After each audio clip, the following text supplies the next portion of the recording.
নমস্কার বন্ধুরা, কেমন আছো সবাই? আশা করি তোমরা সবাই খুব খুব ভালো আছো। আমরাও ভালো আছি। আমি Priyanka and welcome back to our channel. বড়দের প্রণাম আর ছোটদের ভালোবাসা জানিয়ে আজকের ব্লগটা শুরু করছি।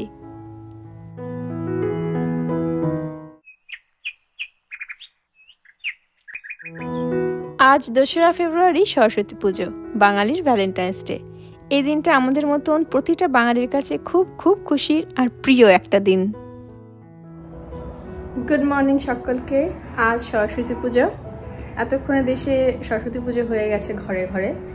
আর এবছর আমরা এখানে যত বাঙালি আছে আমাদের আশেপাশে এরিয়াতে কাছাকাছি সব বাঙালি বন্ধু আর কিছু অবাঙালি বন্ধু মিলে প্রথমবার সরস্বতী পুজো করব। একটু বড় করেই হচ্ছে।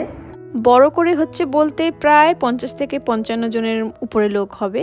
আর খাওয়ার বানানোর পর্বটাও বেশ বড়সড়ই হবে। তাই এত খাবার দাবার বানানোর জন্য বেশ বড় জায়গা লাগবে। আর বড় জায়গা বলতে সেই রূপকদার মিঠুদির বাড়ি। তাই গত রাতে মিঠুদির বাড়িতে কি প্রিপারেশন হলো তোমাদের দেখাই। আগের দিন রাতে মিঠুদির বাড়িতে সব সবজি কাটা হলো। আর যে রান্না করবে মানে সমীর ভাইয়া, এক্স অফিস কালিগ, ওর মানে তোমার দাদার দারুণ রান্না করেন। উনি নিজের কাঁধে সেই দায়িত্বটা নিয়ে নিয়েছেন। আর পরদিন সকালে রূপকদার বাড়িতে রান্না শুরু হলো ভোর 6:30 নাগাদ।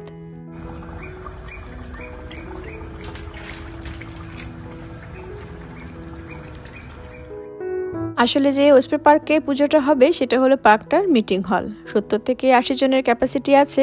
এরকম ছোটোখাটো ইভেন্ট অনুষ্ঠিত হয়, তবে রান্নাবান্না কিছুই করা যায় না। জাস্ট পুজো করতে পারবো আর ঘরে বানানো খাবারগুলো নিয়ে যেতে পারবো। হ্যালো গাইস,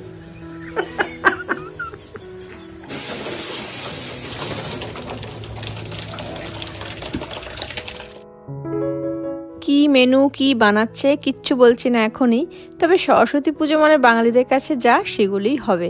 আর এদিকে তোমাদের দাদা 7:30 নাগাদ চলে গেছিল রূপকদের বাড়িতে একটু কাজে হেল্প করতে।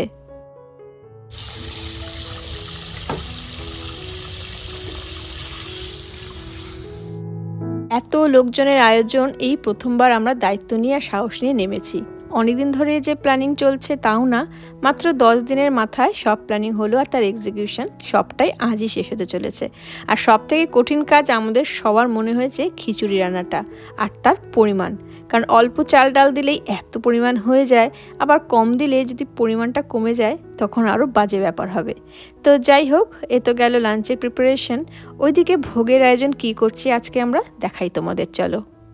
আমরা সব বান্ধবীরা মিলে ঠিক করেছি ঠাকুরের ভোগের জন্য যা যা নিবেদন করতে হয় সব আমরা একটু একটু করে ঘরে করে নিয়ে যাব। আর ওখানে গিয়ে বাকি হবে ফল কাটা, ডেকোরেশন, বাকি সব কিছু হবে। তো এখন বাজে প্রায় 7টা। স্নান করে উঠতে দেরি হয়ে গেল।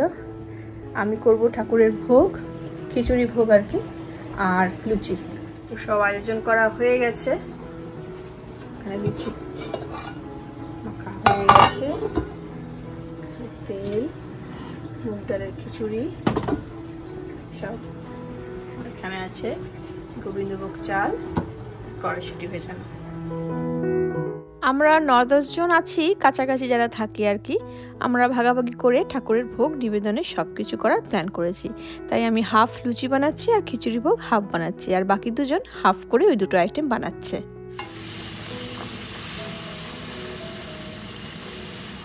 এদিকে খিচুড়ির মশলা কষছে, টমেটো আর আদা পেস্ট, এদিকে চাল ডাল সেদ্ধ হচ্ছে।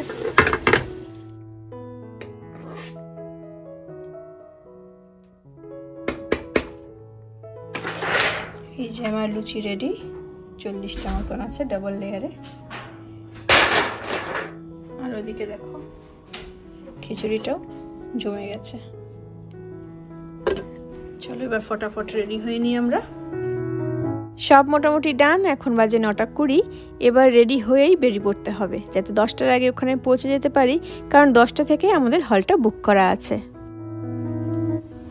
তিন্নিমা রেডি, আমিও রেডি, নিন্নিও রেডি। ওর বাবা গেছে ওয়েস্টপে পার্কে কিছু জিনিস রাখতে। আজকে সরস্বতী পুজো বলে হলুদ। এটা আমার কুর্তি, গত বছর কিনেছিলাম ট্রেন্ডস থেকে, এবছর ওর হয়ে গেছে। আমিও হলুদ, তিন্নিও হলুদ। নিন্নিও হলুদের মতনই, হলুদ কালার ঠিক পরেনি, ও হলুদ ড্রেসটা পরতে চাইছে না। একটা ফ্রক কিনে নিয়েছিলাম কলকাতা থেকে, কিন্তু ওটা পড়তে চাইছে না, গরম লাগবে বলে। যাই হোক, আমরা রেডি। ওর বাবা এক রাউন্ড সব জিনিসপত্র ওখানে রাখতে গেছে পার্কে, তারপর এসে আমাদেরকে নিয়ে যাবে। আমাদের মা বেটিকে কেমন লাগছে অবশ্যই জানিও। আর আমরা বেরোলাম 10:30 নাগাদ। ওর আস্তে আস্তে লেটই হলো, একেবারে ডেকোরেশনের কাজে কিছুটা হেল্প করে তারপর আমাদের নিতে এলো। আমাদের বাড়ি থেকে 7 থেকে 8 মিনিটের দূরত্বই অস্ত্র পার্ক। চলেও এলাম, তবে একটু লেটই হয়ে গেল। ওইদিকে নাকি ঠাকুরমশাই অলরেডি এসে গেছেন, অথচ লোক বলতে আমরা 6 থেকে 7 জন মাত্র এসে পৌঁছালাম।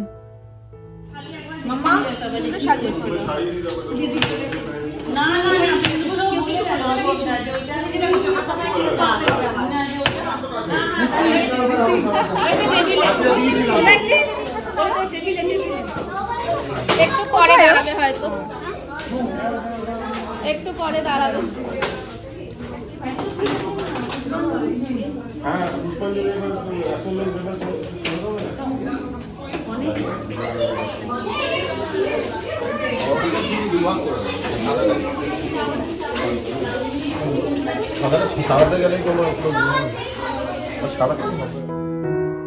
আমরা সবাই যে যার কাজে লেগে পড়েছি।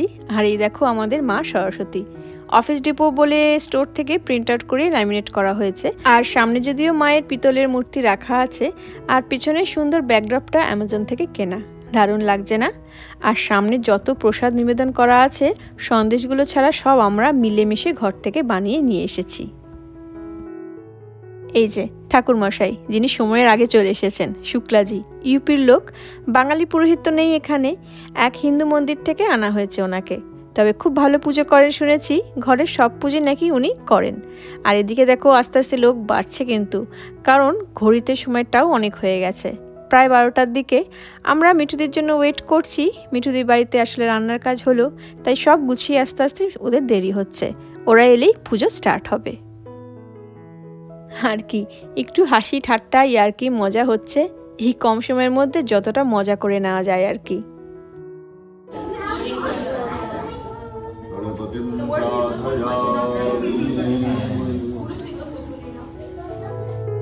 আমাদের পুজো শুরু হলো ওই 12:15 নাগাদ। নিচে বসার ব্যবস্থা করেছি, আর যাদের নিচে বসতে সমস্যা আছে তাদের জন্য চেয়ারের ব্যবস্থাও আছে।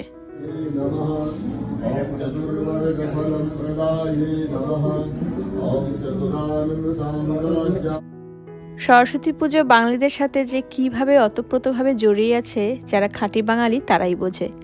আমার মনে হয় তোমাদেরও সবার জীবনেও কোনো না কোনো গল্প জড়িয়ে থাকবেই এই সরস্বতী পুজো নিয়ে। আর এই পুজোর মন্ত্র যেন আলাদাই টান আছে, যদিও আজ এই পুজোতে সেই চেনা পরিচিত মন্ত্র শুনতে পেলাম না। বীণা রঞ্জিত পুস্তক হস্তে। প্রথম মনকে মানাতে বেশ কষ্টই হচ্ছিল জানো। আসলে সেই জবে থেকে জ্ঞান হয়েছে আর মন্ত্রগুলো কানে ঢুকেছে, তার থেকে ভিন্ন কিছু শুনলে মন ব্যাকুল হয়ে যায়, আর সেটাই স্বাভাবিক কিনা বলো। কিন্তু পুজো সে যেই ভাষাই হোক, ভক্তিটাই আসল। আপাতত এইভাবেই মনকে সান্ত্বনা দিয়েছি। পুষ্পাঞ্জলি হয়ে গেল। সবাই দুধ থেকে চুললে কার মাথায় কার পায়ে পড়বে তার কোনো ঠিক থাকবে না, তাই এক পাত্রে জমা করে ঠাকুরের পায়ে দিয়ে দিলাম।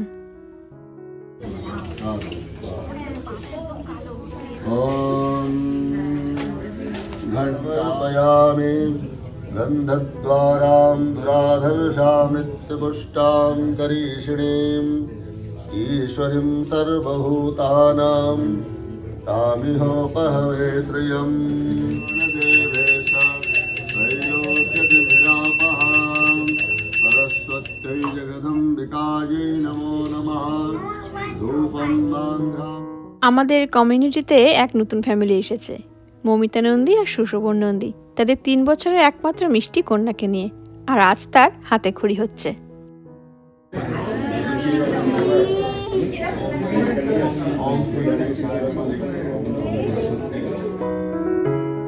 পুজো প্রায় শেষ পর্যায়ে পৌঁছে গেছে। ঠাকুরমশাই বললেন সবাইকে দাঁড়াতে, কারণ এবার এক একটা ফ্যামিলি এসে আরতি করবে।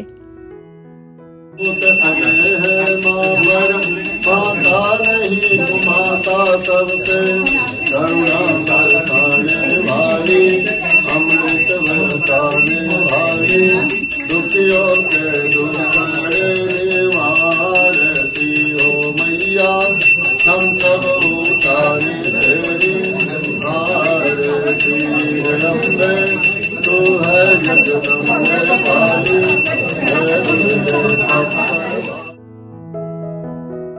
পুজোটা যদিও বাঙালি নিয়মে হলো না, সম্পূর্ণ অন্য একটা নিয়মেই হলো। প্রথমবার অন্যরকম একটা অভিজ্ঞতা হলো। খারাপ ভালো এরকম কিছু বলার কোনো অধিকার নেই আমার একদমই, কিন্তু প্রথমেই বললাম না, এই পুজোটা একটা আলাদা ইমোশনস আমাদের বাঙালির কাছে, তাই আমি কিন্তু আমার সেই চেনা পরিচিত মন্ত্রগুলোকে খুব মিস করলাম।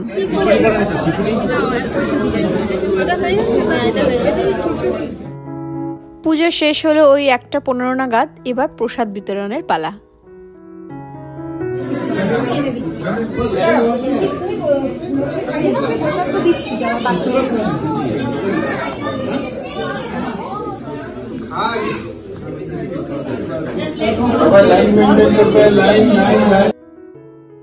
সমস্যা হলো আমাদের যেহেতু শুরুটা হয়েছে দেরি করে, তাই সব কিছুর মধ্যে বেশি গ্যাপ রাখার টাইমই ছিল না।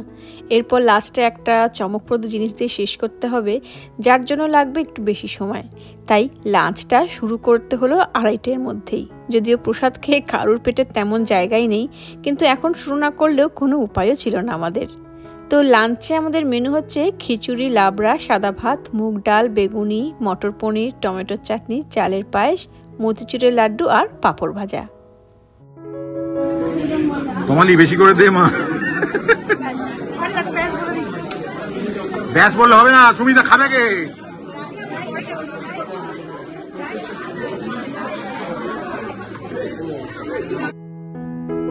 সরস্বতী পুজোতে খিচুড়ি লাবড়া হলে আর কিচ্ছু লাগে না। তবুও ভাবছো তো যে এত রাইস, ডাল, পনির কেন করা হলো? আসলে কিছু নন বেঙ্গলি বন্ধুরা আছে, তারা তো আর খিচুড়ি লাবড়া খায় না, কখনো টেস্ট করেনি। তাদের কথা ভেবে আর বাচ্চাদের কথা ভেবে, এখানে এমন কিছু বাচ্চারা আছে যারা খিচুড়ি লাবড়া হয়তো পছন্দ করে না, তাই। আর এই যে ধামাকাদার জিনিসটার কথা বলছিলাম, সেটা হলো ব্যান্ড, দিঘিডাঙ্গা ব্যান্ড। আমাদের বেঙ্গলি সোসাইটি অফ ফ্লোরিডার কিছু মেম্বাররা মিলে এই ব্যান্ড খুলেছে, তো তারই প্রোগ্রাম রাখা হয়েছে একদম শেষে।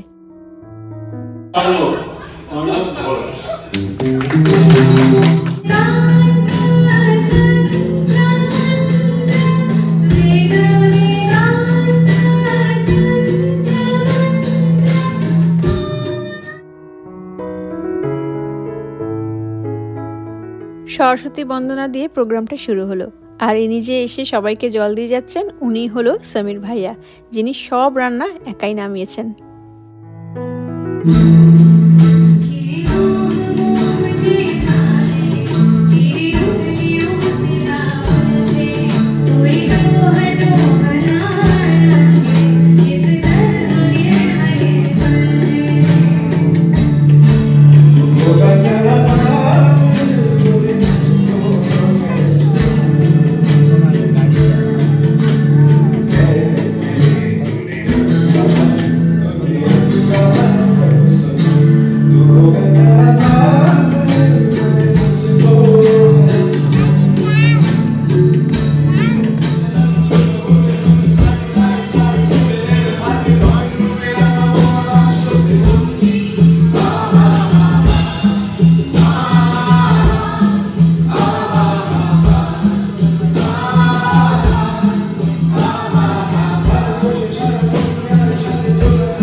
খিচুড়ি লাবড়া খেয়ে সব ঝিমিয়ে যাচ্ছিলাম প্রায়। এবার আস্তে আস্তে শোটা জমে উঠছে।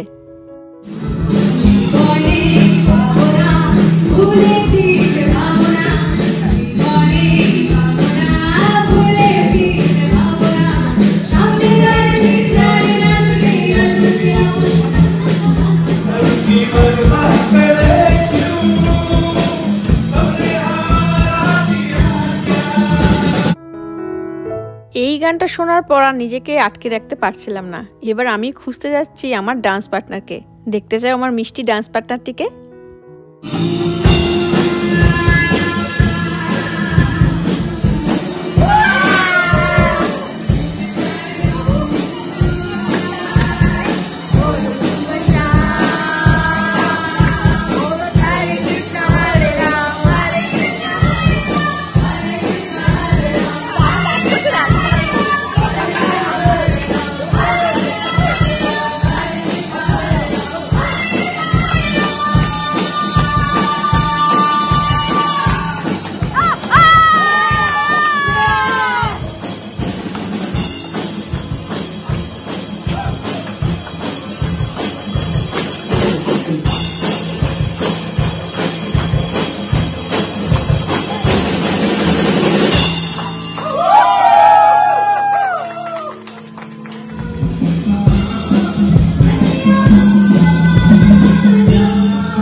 ব্যান্ড একদম জমজমাটি হয়ে উঠেছে, তবে 1 ঘন্টার বেশি করা গেল না, কারণ সব ক্লিন করে আমাদের 6টায় খালি করে দিতে হবে। আর এখন বাজে প্রায় 5টা 10।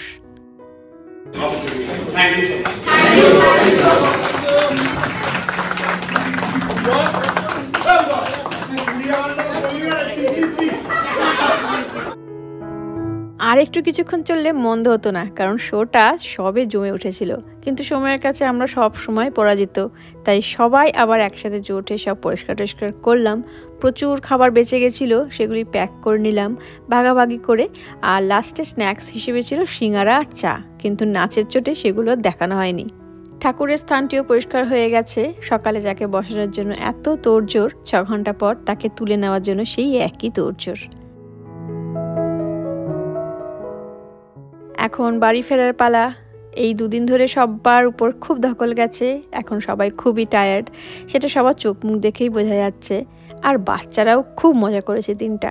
আর এই পুজো তো বাচ্চাদেরই জন্য, ওরা খুশি হলে সব সার্থক।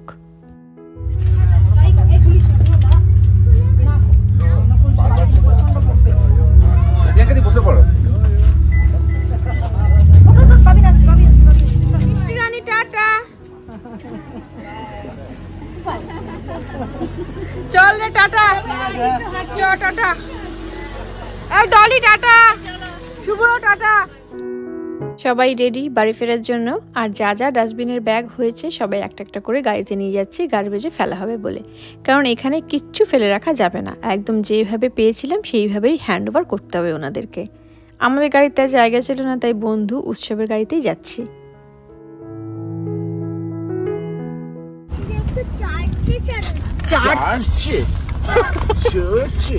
চার্চে কেন যাবো? এদিকে তাকা। এই তো স্কুলে যাবো। দিহান বাবু যা পটপট করে বকে না, পরে শোনাবো অন্য কোনো দিন তোমাদের।